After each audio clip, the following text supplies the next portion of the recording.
This morning, the candidate with a plan for everything is out with another one, this time aimed at a very familiar target, Wall Street. You know I'm talking Elizabeth Warren. She is in Iowa, where she is rolling out a new proposal that, in her own words, will, quote, rein in the financial industry so it stops sucking money out of the rest of the economy. Joining the conversation, my dear friend John Harwood, CNBC editor-at-large. John, walk us through this. Help us understand Elizabeth Warren's new proposal, and how does she plan to do it? Well, Steph, as you know, that for months, Warren has been laying out plans designed to tell average Americans, I have ways to restructure the American economy to benefit you and prevent people at the top from sucking money out. Some of those have to do with the way corporations are run. Today, it's about Wall Street, in particular private equity. What she's targeting are firms that acquire other firms and then take money out of them and discard the rest. And so she has a proposal that would require private equity firms that take over companies to be responsible for the debts, the pension obligations that they have. She has new restrictions on the amount of fees and dividends and bonuses that executives who acquire companies can pay themselves. She wants to restore the Glass-Steagall line between investment banking and commercial banking to prevent speculative investments. She wants to put investment managers on the hook for losses as well as gains that currently generate bonuses, but they don't often get the downside risk. And then finally, to help average families, she wants to engage the U.S. Postal Service to partner with credit unions and community banks to try to offer low-cost checking and savings account for the 1/4 of American population that does not have banking services at the moment. That's what she's laying out, along with Kirsten Gillibrand, one of her rivals for the Democratic nomination. This comes less than 2 weeks, of course, before the second series of Democratic debates, and we'll see whether she can get some traction on this. Elizabeth Warren's been doing pretty well so far. John, let's bring Dan Nathan into the conversation, principal at Risk Reversal Advisors and a CNBC contributor. Dan, what's your take on this plan? Thus far, we've heard Bernie Sanders for years just say, let's take on Wall Street, let's make them pay. But saying Wall Street is a really vague term. She has actual specifics. What's your take on it? Yeah, so it's a pretty wide swath, like you said.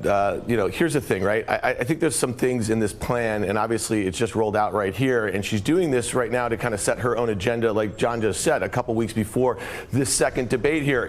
I think taking on Wall Street, reintroducing things like Glass-Steagall, I don't think that's a great way to get a bunch of momentum on a populist economic message. To me, what I think is more interesting are the latter parts of this organization, trying to help out the average American worker, and kind of just get them into the financial services, or get them banked, get them serviced, that sort of thing. So to me, I just think going after private equity, going after Wall Street is not the sort of thing that's going to gain her campaign momentum, at least from a fundraising standpoint. I think stick to the populist economic stuff, the progressive stuff that actually polls very well among Americans. Yeah, but Dan, it's not like Elizabeth Warren was holding a fundraiser at Steve Schwartzman's house and asking for a big check from Leon Black. Her brand is to be anti-Wall Street. So for her to go with a plan like this, doesn't it stay with exactly what she's always done? Well, I think she can do that amongst a base of 24 people running for president on the Democratic side. And if she's going to get that nomination, she's actually going to need Wall Street people to kind of start hosting her and start bundling and start fundraising. So to me, I just kind of think these are kind of some catchy headlines right now, especially when she's being labeled as this far left kind of radical person. But ultimately, if she's going to get the nomination, she's going to have to move this economic plan more towards the center. Steph, you and talking Glass-Steagall, yes. I was going to say, you and Dan both know this world, the Wall Street world, better than I do. I'm curious as to what both of you guys think as to if you make private equity investments less profitable, can you do that without harming economic growth? Well, the deals look different. The economics of the deals look different, right? That's that simple. And John, just think about this for a moment. President Trump didn't have Wall Street's vote in the last election. Hillary Clinton did. If Elizabeth Warren gets the nomination, going with a plan like this, is she saying to the Wall Street vote, go vote for President Trump? And if she is, does that matter? No, I don't think it makes all that much difference. I mean, the general thrust of her campaign is one that is not friendly to Wall Street. So that was already set. I don't think this changes it all that much. And of course, she's putting out so many plans at the moment that gives voters a way of fathoming what she would want to do for the country. But of course, many of these things are not going to be ultimately enacted. We know that this plan can't be enacted in the next 2 years. But if Democrats should take over the Senate, Warren becomes the president, there's a chance that some variant of all of the things that she's laid out may move forward. And so then the question is, what's the substantive impact? What does it do? Does it actually succeed in redirecting national income to people in the middle and the bottom from people at the top? And that's a practical question. It's kind of hard to answer at this moment.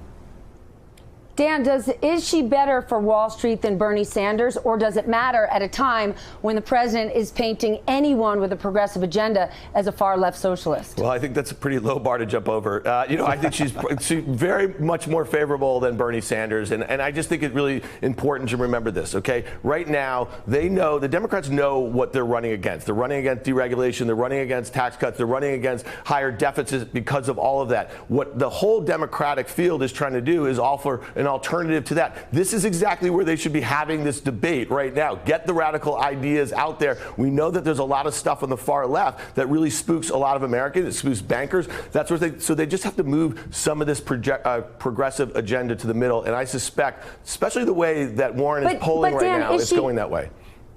Is she missing one thing? Wall Street isn't just hedge fund managers and money managers. It is firefighters and police officers, their pensions and their 401ks. They want to protect the stock market, too. Yeah, but that's what she wants to do. Remember, she was the one who created the consumer... But is she articulating that here? Oh, listen, I think she just rolled out this plan, and I think that this is like really going to take this next stage right here. I just think she has to differentiate from the Bernie kind of support level there and kind of move this argument a little bit to the center. And by the time that we're ready to pick a nominee for the Democratic Party, I suspect some of the things that we think are radical right now, at least as far as the economic agenda, are going to be right there in the center, especially then when it's juxtaposed to what's gone on the Trump administration for the last few years. Reminder, there is only one candidate running who calls himself a Democratic socialist. That is Bernie Sanders. Elizabeth Warren says she's a capitalist for good business. Hey there, I'm Chris Hayes from MSNBC. Thanks for watching MSNBC on YouTube. If you want to keep up to date with the videos we're putting out, you can click subscribe just below me or click over on this list to see lots of other great videos.